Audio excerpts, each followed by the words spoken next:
QuickOps is a collection of very simple and useful one-click operations, and the QuickOps panel can be customized to show only the buttons that you need for your workflow. Just go to the Flyout Options menu and choose Configure Panel. And here on the right-hand side are the buttons that are currently displayed on the panel. Now I can select one by clicking on it and then click the arrow to move it over to the left-hand column. And to select multiple items, hold the Shift key and then click the arrow to move them into the left column. The items here on the left will now be hidden from the panel, and I can always add them back later. Now over on the right side, I can select a QuickOp and use the arrows at the top of the dialog to reorder it in the list. And once I've designed my perfect collection, I'll click OK.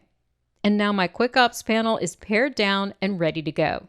And if I decide I want to use any of the hidden buttons, I can go back to the Options Flyout menu, then QuickOps, and here are all of the functions in a menu that I can use at any time.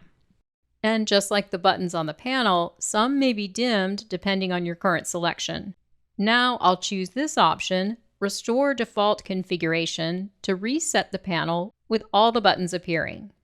Overall, these functions are very simple, but when you hover over a button, like Text Aware Reflect, you may discover a tooltip which tells you that you can hold the Shift key for a different effect.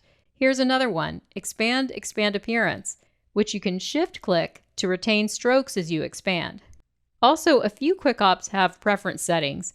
Just look for this icon, and when you click on it, you'll open the preferences for that one function. For example, with Rectangle at Bounds, you can change the stroke color and weight.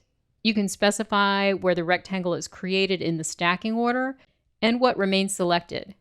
And if you have a question about an option, just hover over it to see a tooltip with more information.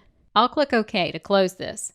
And if you'd like to see the documentation for QuickOps, just click the question mark on the panel. You can also record actions using QuickOps, and most of these functions are actionable. Just be sure to choose one that's not interactive or requires you to click to set a specific location, like Shift Art and Align Pattern. But for the rest, you can record actions using them. For example, I can record an action to center this rectangle, and then use Guide through points, and then stop recording. And here's that action played back.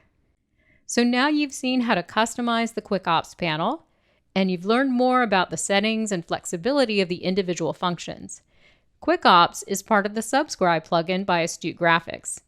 Check out our other videos to learn how QuickOps can help you work faster in Adobe Illustrator.